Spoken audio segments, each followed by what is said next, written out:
Okay, differential growth example. So the common stock just paid a dividend of $2.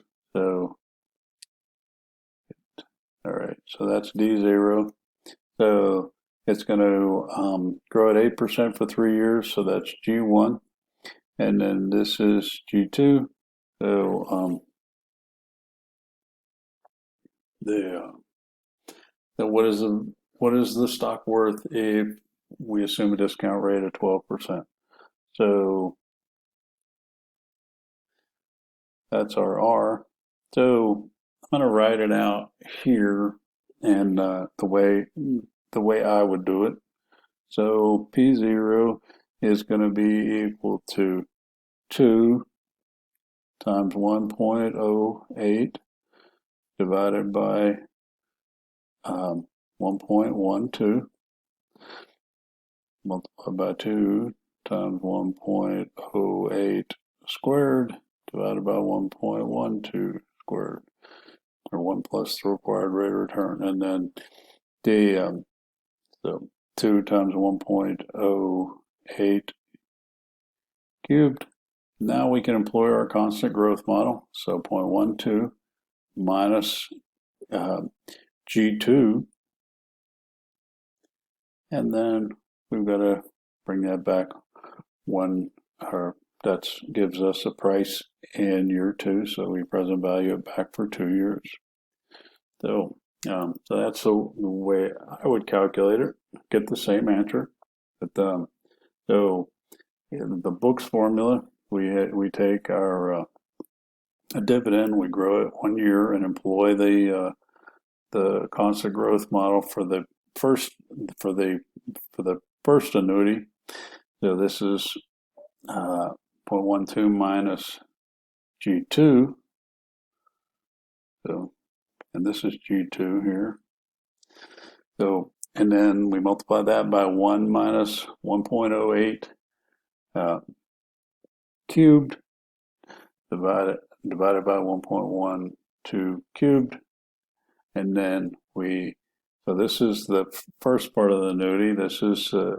This accounts for 3 years of dividends. And this is the perpetuity. So we take our 2 times 1.08 cubed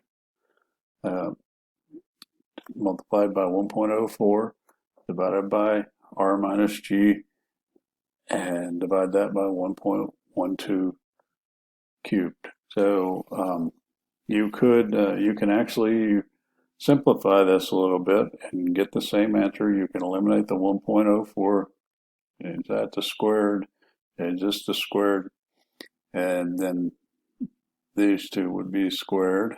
So this would give you the same result, and not quite as complicated. So so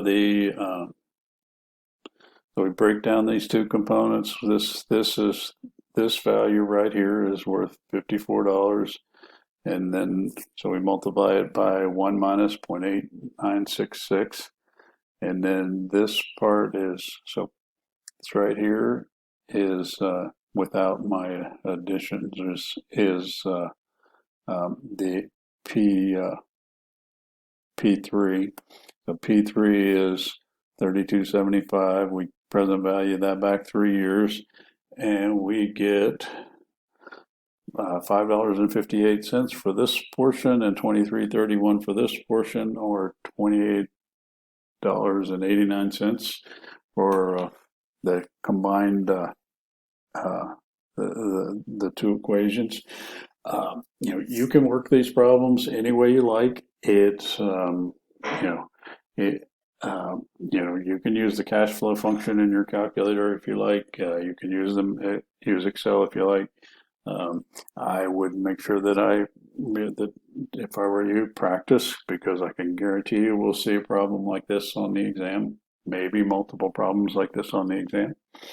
So, all right. So this is we're just laying out the cash flows here. So we're taking the $2 D0 and multiply it by 1.08 then we can go out into the future. So we can. This is 1.08 squared, so that gives us D2, and then D3, and then D4 would be the so so the um, so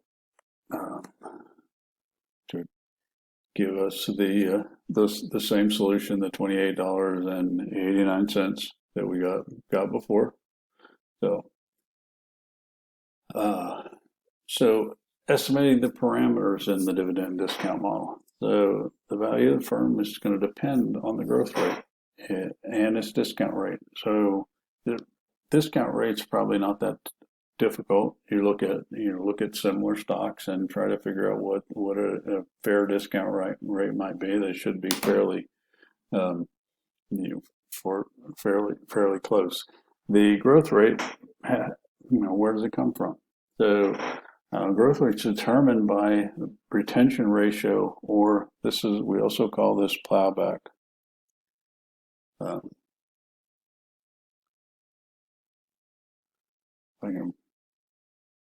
Oops. So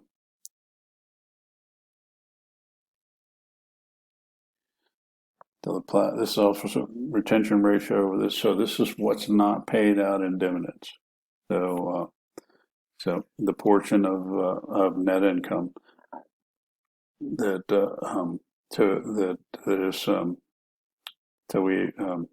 we take that and we multiply it to get that. So where does our R come from? The discount rate is broken up into two parts. We have a dividend yield. We see this in some of the problem examples. So the dividend yield and the growth rate of dividends. So in practice, there is some great deal of estimation error in estimating R, or required rate of return, but it is we can look at history and get a good idea of what it's going to be, or look at comparable firms. So we can use the dividend growth model to find R. So we take our standard formula. P0 is equal to the current price is equal to D0 multiplied by 1 plus G divided by the required rate of return minus G, and we can rearrange that, and the D0 multiplied by 1 plus G divided by the price. This is the dividend yield, and then the G is the growth rate. So we can figure out what the components are. So if we get an idea of the dividend yield is fairly easy because we know what the dividend was last year. We can simplify that, and all we need to do is estimate the growth rate. Sorry. So, all right, we're going to start the next lecture talking about comparables.